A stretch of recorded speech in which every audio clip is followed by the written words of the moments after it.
join the ranks. If it wasn't too obvious, yes, I'm starting this video outside my bathroom. But that makes sense because I'm using a brand called Combover, which makes pomade, and that's what I'm going to be talking about today. Combover was started by Dan and Kimberly Mora, who are actually still currently in the military. They started this pomade brand for fun. It was a complete joke on accident, and now it's a thriving business that they started in their kitchen. I have a great interview with them, an awesome article. Please make sure to go check it out below, and let's hear from them and how they started.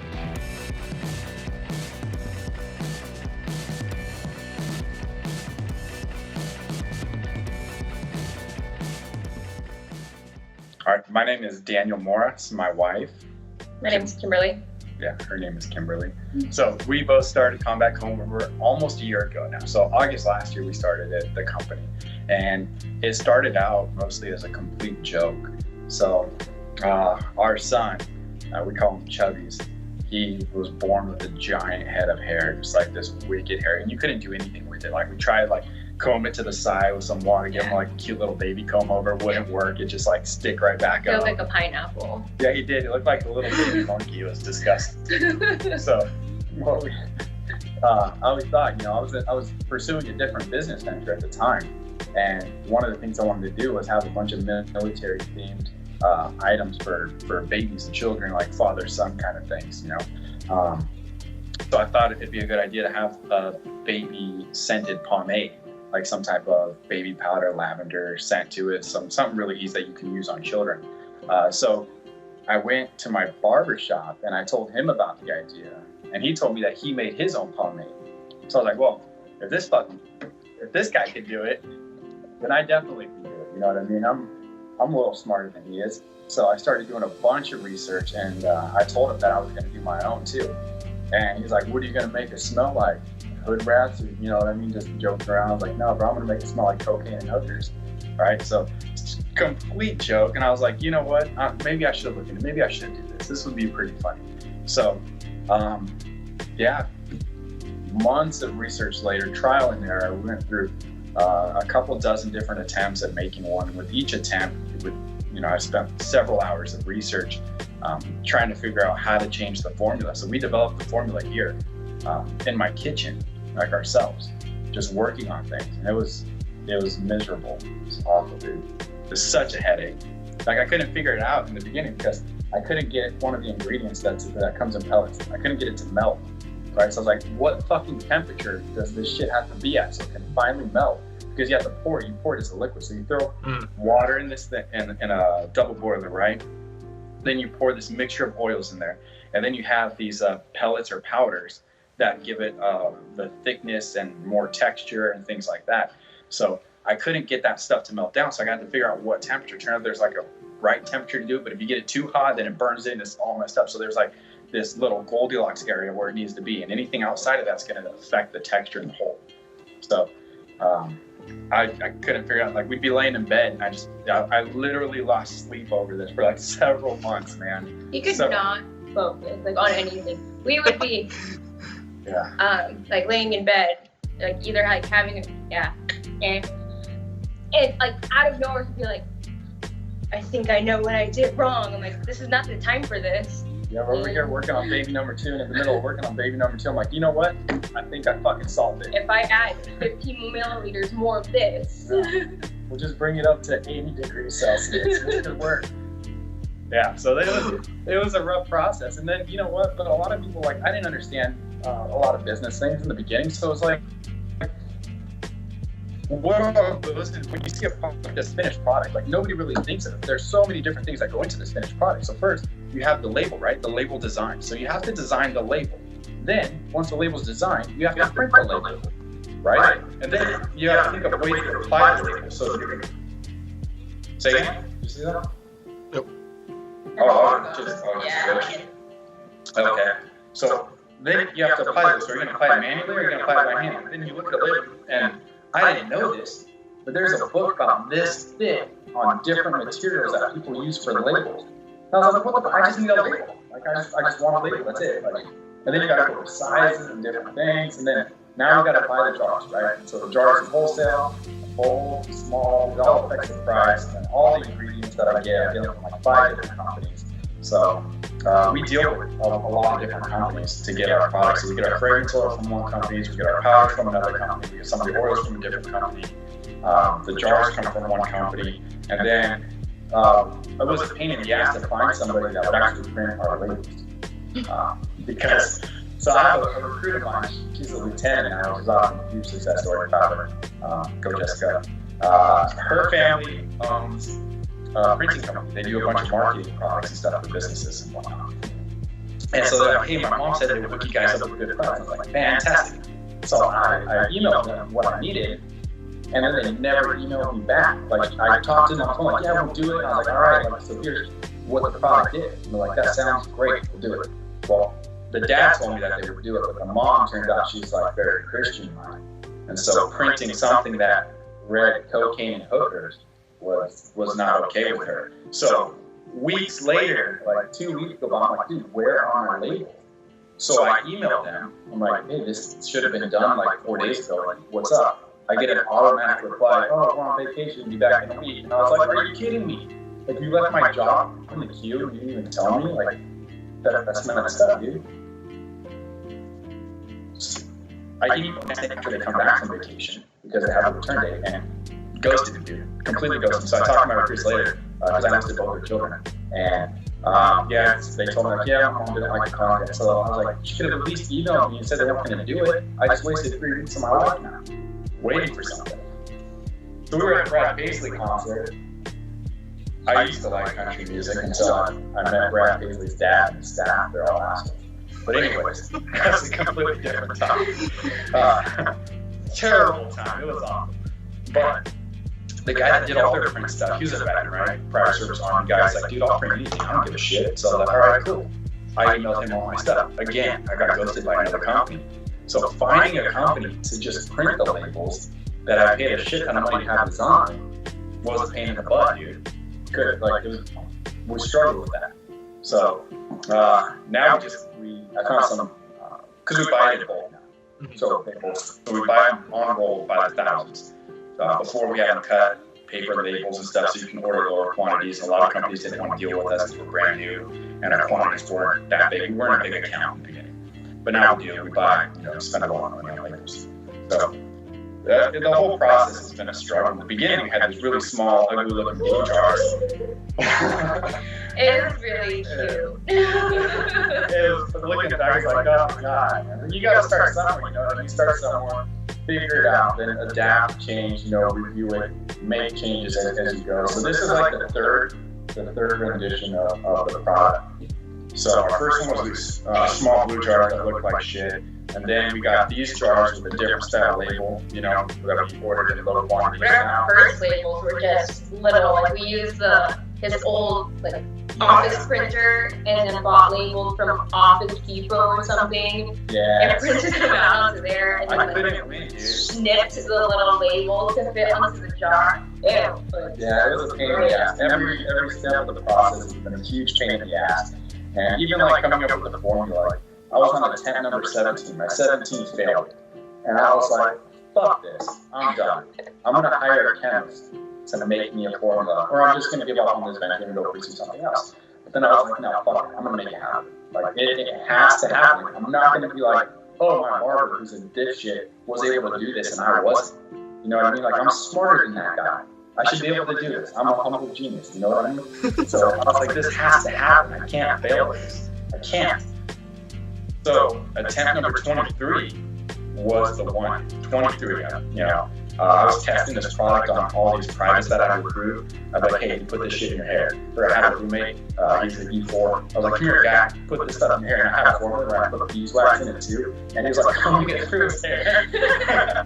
The poor fella's already bald and he just started ripping his hair out. It was funny. It was we've had formulas that were such huge failures, it was making hair fall out, It was bad. It was really bad. So, but we got a pretty good formula going.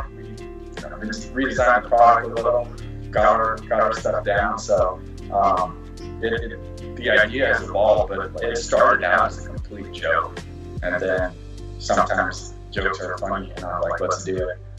So here we are, almost a year later. We had a ton of guys in the field that loved it though. I'm not kidding. They're like, what is that? But also it's just because we all smell terrible, and it was the first thing I got in the mail. It was delivered to me in the field after literally 4 days of a company defense, and they're just like, what is that? It smells amazing. I'm like, yeah, I know. It smells great. I used to put on my mustache in the field just to stay awake, just because it doesn't smell. So the scent alone, so we actually, the original idea was to come up with novelty names and the fragrance to be novelty as well. So like the Disgruntled NCO fragrance, originally I had tobacco fragrance oil and I had an espresso, like a dark roast espresso coffee type fragrance oil. And I combined the two, right? And it smelled great. I loved it. But a lot of other people weren't too fond of it. Like, it's great if it was in a small quantity, but nobody wants a giant jar of something that smells like fucking coffee, I guess. I like it, whatever. Fuck you. So what we had to do is we kept novelty names, but made them actual, like, cologne style fragrances. So we shopped around with different fragrance oil companies. I probably have counted like half a dozen and 10 different companies that make fragrance oils that we ordered stuff from to figure out. I still have a giant box of oils. I even have one fragrance oil that smells like Crayola crayons. So we're gonna make a pomade that smells like crayons, you know, for like the Marine Corps, the infantry guys, or something like that. So, which is great. It's a funny idea, but that's like a gift you buy for somebody, like it's a gag gift, not really that you're gonna buy a large quantity of. So we changed it all up, and now we're gonna look at doing a novelty line where we make shit smell weird, like gunpowder. But those are gonna be really small jars because those are more like the you know. That's more of that market, not really something you're going to use every day. Right. But I mean, that'd be great to have, though, man. That'd be super funny to have, because I'd buy those for sure for a few of our grunts that are a little bit not super intelligent and also have terrible hair. You know. So you guys started, and are you currently serving in the military now, or was this previously? We're both in the National Guard. So I'm an AGR recruiter. Okay. And Kimberly? I'm MD, so I started off as a MP, and then I dabbled in public affairs, and I'm just moving over to finance, which is my main gig. Okay, I actually just got put into public affairs as of well, I checked it was today, actually. Okay, I guess that's what I'm doing now. Okay, yeah, so you're AGR in what unit are you in? Recruiting Retention Command. Oh, okay. Field recruiter, yeah. Recruiter enlisted guys. Dirty enlisted guys. In what state are you guys at? I can't remember off the top of my head. Oh, okay, gotcha. Right on. Yeah, I'm also MD and going to PAO stuff for the battalion, which doesn't exist yet, so that's what I'm doing. So you're able to balance doing this with the military that you have now, and this is on the side for both of you, or is this on the side just for you and she does it full time? As far as time management? Yeah. Was a recruiter, I make my own schedule. You know, I do have a quota, and as long as my quota is being hit, I'm still conducting events, conducting appointments, processing applicants. It doesn't really matter too much what else I'm doing on the side, as long as I'm doing my job. Kimberly, on the other hand, she has a set schedule, so hers is pretty easy to manage. So after she's 4:30 or 5 o'clock or whatever, after that, it doesn't matter. The phone's not going to really ring. There's not much to it. I mean, there still is, but not as much. And so my job's a little crazy, so I make my own schedule, so it kind of works. I work it in there. Right. So it's cool because you get to see probably both sides of the military, because you do have to go to a drill, correct? I mean, if you're still part of AGR, do you still have like a drill unit, or are you just AGR? Yeah, so AGR, we do the recruit sustainment program. So I was cadre for the recruit sustainment program. We just train new recruits prior to them shipping out to basic training and AIT. So I was there instructing stuff. just teaching so like new recruits the basics. We couldn't really treat them like soldiers. Kind of have to baby them a little because you don't want them to quit and then not ship, or you can't break them, before they get to training, because then they don't ship out, you have to discharge them. So we kind of baby them a little bit, but we teach them the basics, military customs and courtesies, marching, DNC type stuff. Squad tactics, like the most advanced stuff we get into is like battle drill. Sweet. That's all you need. Yeah, that's it. That's all you need right there. Yeah. So what was your job before being AGR? In the military or outside or both? So I was originally 25 uniform, which is a signal support system specialist. So my job was establish, maintain, and troubleshoot radio communications. And I deployed to Afghanistan in 2011. When I got back from deployment, I was a radio technician for the Oregon Department of Transportation and Oregon State Police. So I had a career on the civilian side, paid fairly well, and then I was a combo NCO in the National Guard. But then I got sent to sensitivity training and respect in the workplace training when I worked at ODOT because the union frowns upon military humor and the word fuck. So I said fuck too many times, and they're like, man, we should really help this guy. So I have a picture, I'll send you a picture, man, it's funny. So I was sitting in the classroom, and there's like this PowerPoint slide, and it has like a puppy or a kitty putting his arm over this dog, like a little puppy. And it said like respect in the workplace. I was like, this is fucking stupid. I'm just gonna go back to where I came from. So at that time, I was looking at ETS and Get Out, and a buddy of mine was a recruiter. Like, hey man, we're hiring recruiters, you should really apply. Instead of getting out, why don't you apply to be a recruiter? So I was like, all right. I mean, I got nothing to lose, so I did. And they offered me a position as APR, so I just decided to take it. Right on, right on. Yeah, it's interesting being in the workplace. Yeah. Especially after something like a deployment. Like I came back and I was like, there is an adjustment period. It doesn't matter like who you are, how your deployment was. If you're used to being in the civilian world in the Guard or the reserves, you come back and it's just not quite the same. Or at least it doesn't seem like it. The deployment hangover's a few months at least. So I definitely feel for you there. But what would you give for advice for people that want to do this through the military? Because like I end up talking to lots of guys that are starting companies, and it's more so now than ever that they're using their positive experiences, the leadership they have, the humor that they have to kind of start passion projects, which become businesses or become something that they're really honed in on now. I think it's bigger now than it ever has been. What kind of advice would you give to somebody who's figuring stuff out, per se? Don't be a little bitch. Like too many people, like they have an idea, but they don't execute. So there's a lot of great ideas out there. And like I talked to a buddy, he had an idea, and I was like, that's pretty good. Are you gonna do it? He's like, no, I don't know. I don't think it'll work. So there's too much self-doubt there. You know what I mean? Definitely. Don't be scared. Like a lot of people are like, well, what if I do and I invest like $3,000 in this idea and it fails? Well, then I guess we lost $3,000 and go make some more money.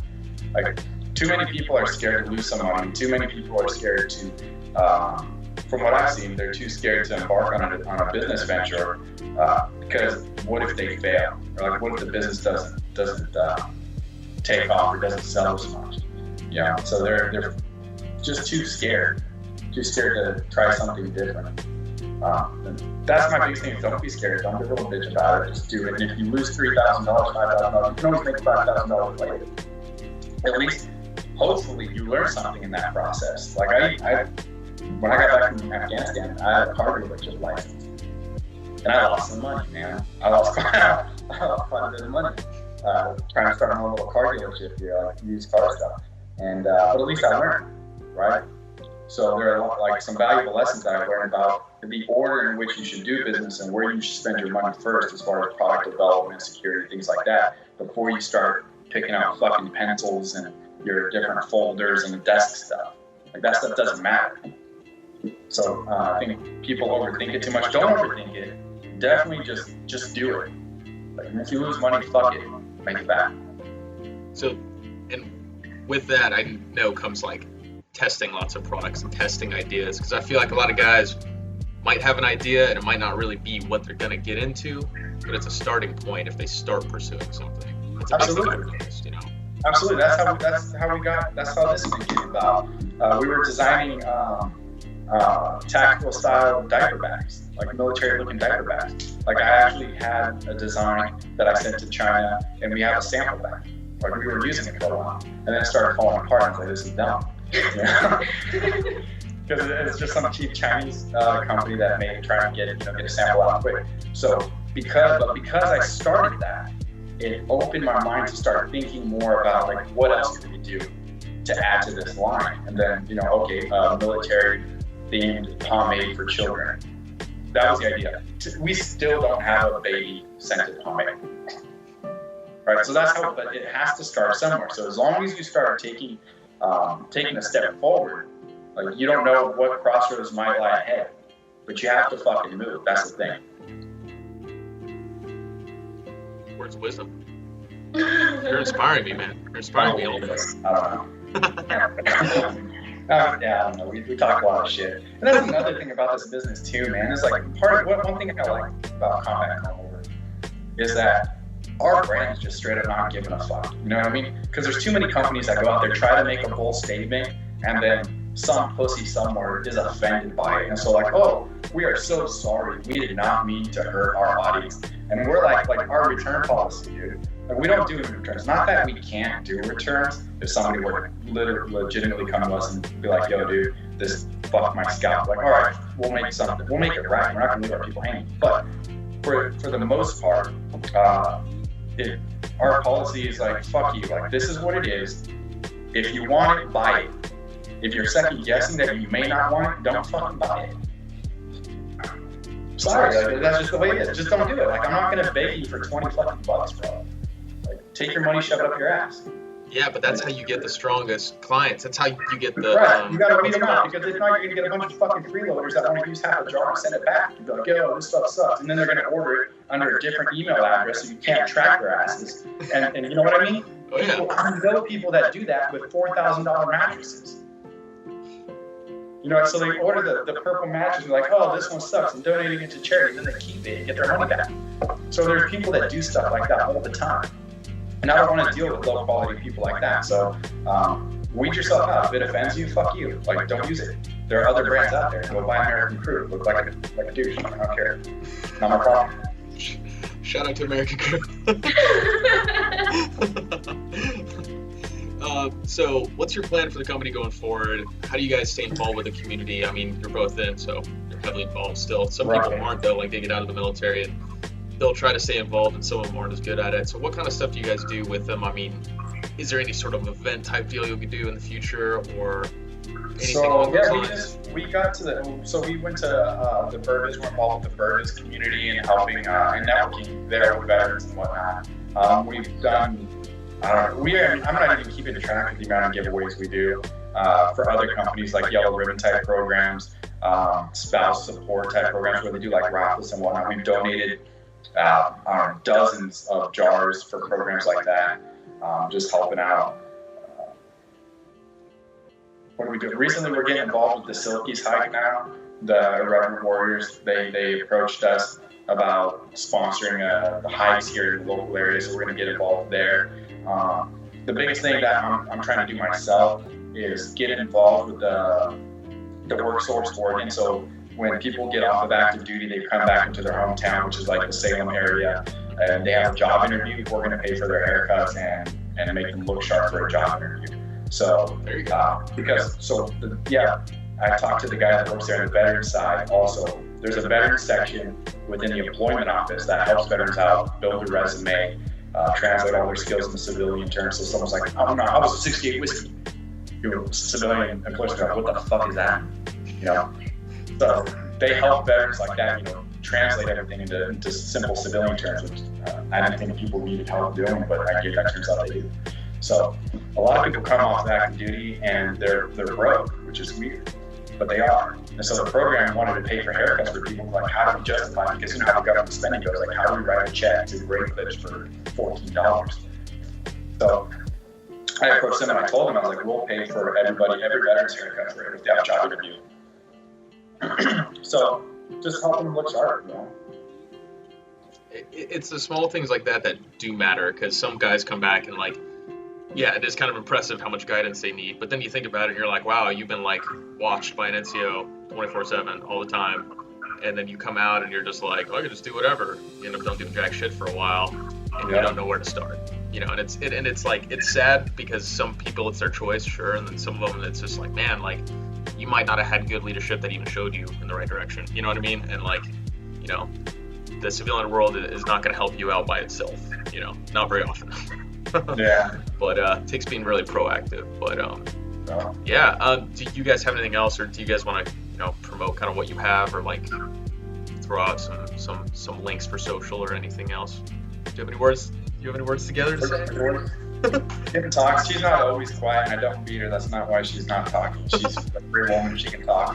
as much as she wants. I'm just like, I just keep watching the time. I'm on my like lunch break right now. I told my sergeant major, I was like, hey, we got this thing going on, so I'm not going to be showing up till late, so whatever. That's a lot. I mean, that's a lot. But no, we're expanding the brand a little bit. We got into beer oils. We're gonna throw a matte finish pomade out soon. Female pomades as well. So females that have to look like that dude from Scary Movie or whatever, the wheelchair guy. Yeah, with the little part, their slick little part in their buns to hold their bunny place. So we have the same formula. A lot of women actually buy this. So we're coming out with the formula, or not formula, fragrances, scents just for them. So female theme scents, they all smell great. We're actually probably going to make the first batch today or tomorrow.